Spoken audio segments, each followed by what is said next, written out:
नमस्कार दर्शक बंधु पाणीपाग अपडेट रे आपण को स्वागत। दर्शक बंधु राज्यर पाणीपाग वर्तमान शांत हो जाइछि एवं गोटे बड़ पश्चिम झड़ देश उपर को माड़ी आसी एवं यह प्रभाव में उत्तर भारत में प्रबल वर्षा जनजीवन को अस्तव्यस्त करुछि।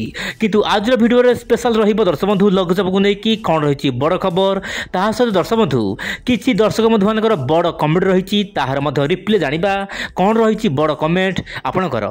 तो एबे दर्शक बंधु आप मोबाइल स्क्रीन देखंतु वर्तमान परिस्थिति में उत्तर भारत को जो पश्चिम झड़ आसूची यार प्रभाव में प्रबल वर्षा वर्तमान देखा मिलूँ। आप जम्मू काश्मीर श्रीनगर लद्दाख में अति प्रबल वर्षा वर्तमान देखा मिलूँ। सैटेलाइट इमेज आप देखिपे यही समय मध्य ओडिशा विभिन्न अंचल में तापमात्रा धीरे धीरे बढ़ुची एवं दिन समय गरम गुलुगुली जनजीवन अस्तव्यस्त करुच्ची। सहित दर्शक बंधु दक्षिण केन्द्र बंगोपसागर में गोटे घूर्णिबलय सृष्टि होती। तेज देखा कथा आगामी दिन में पाणीपाग नहीं कौन सब बड़ अपडेट आसूची मुझे चाहिए आज भिडियो रे। आपण दर्शक बंधु वर्तमान मोबाइल स्क्रीन देखिपे पाणीपाग विभाग ट्वीट कर कि आप जो सर्वनिम्न तापमात्रा रही प्राय 2 ରୁ 3 डिग्री बढ़ जहाँ कि दिन तापमात्रा प्रबल मात्रा रे बढ़ गरम गुलुगुली अनुभूत हो पारे। ओडिशा विभिन्न जिले में उपकूल ओडिशा जेहेतु सामुद्रिक वायु सामान्य भाव आसूची गुलुगुली अनुभूत हो पारे। कुहुड़ी मात्रा सामान्य बढ़ापी पाग अनुकूल हो पारे। वर्तमान देखा वायुर चलन कौन रही देश उपर आम राज्य ओडिशा उपर। दर्शक बंधु वर्तमान समय देशर पाणीपाग बदलुची से अनुपात ओडिशार पाणीपाग बदली जाउची। वर्तमान दर्शक बंधु परिस्थिति एमती रही कि ओडिशा रे गरम भली स्थिति वर्तमान देखा मिलूँ। आप मोबाइल स्क्रीन देखिपे मु मोबाइल को सामान जूम करुच्ची। दर्शक बंधु आपंकर ओडिशा उपर भाग में गोटे गुरुत्व बल सृष्टि होती जहाँ कि जो पश्चिम झड़ रही उपर भाग ताहा ओडिशा आड़ को आसी पारना जहाँ कि ओडिशा वर्तमान पाग शुक्ला रही समुद्रिक वायु सामान्य भाव जाऊँगी पूर्व वायु जाऊँगी सहित किसी मात्रा दक्षिण वायु जाऊँगी से कुहुड़ी देखा मिलूँ।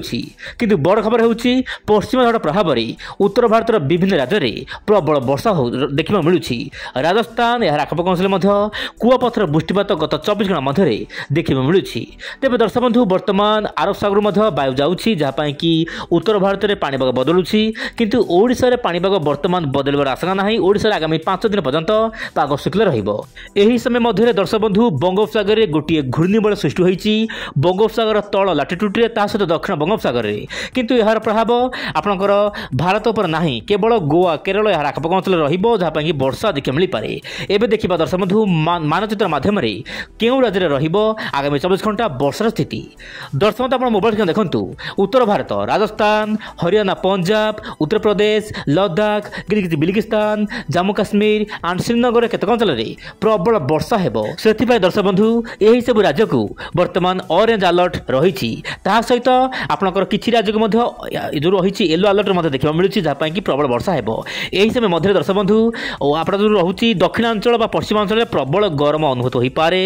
से दर्शक बंधु सतर्क रुहतु।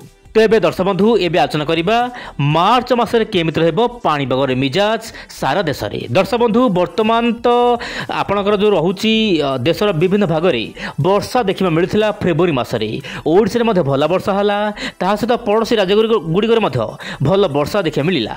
किंतु मार्च मस को लेकिन पाणीपाग अपडेट देती कि मार्च मसरे देशर पाणीपाग बदली पारे। आप दृश्य देखिपे दर्शक बंधु मार्च मसरे दक्षिण भारत जमीक आप रोचे कोंकण गोवा सहित कर्णाटक एवं महाराष्ट्र केतक अंचल में वर्षा देखा मिल पारे। ओडिशा रे हल्का फुल्का वर्षा रहिबो किछि पूर्व वायु जीव जहाँ कि ओडिशा रे वर्षा देखा मिल पारे। या सहित आसाम मणिपुर यार आखपाख अंचल में वर्षा देखा मिल पारे। किंतु छोट मोट पश्चिम आसबार आशंका रही WD आसबार आशंका रही जहाँ कि आप जो रोचे उत्तर भारत हल्का फुल्का वर्षा रहिबो किंतु मोटामोटी कहूँ दर्शक बंधु देशर विभिन्न भाग में शुक्ला रहिबो पाणीपाग विशेषकर मार्च मसरे एवं मार्च मसरे हल्का फुल्का खरा बढ़ी पाग अनुकूल रही पारे। किंतु ध्यान दियंतु दर्शक बंधु यही अपडेट दीर्घ मियादी आगामी दिन में पाणीपाग नहीं कौन सब परिवर्तन आसूची आपण चैनल सहित प्रतिदिन जड़ित हो रुहतु। आज एतिकी नमस्कार जय जगन्नाथ दर्शक बंधु।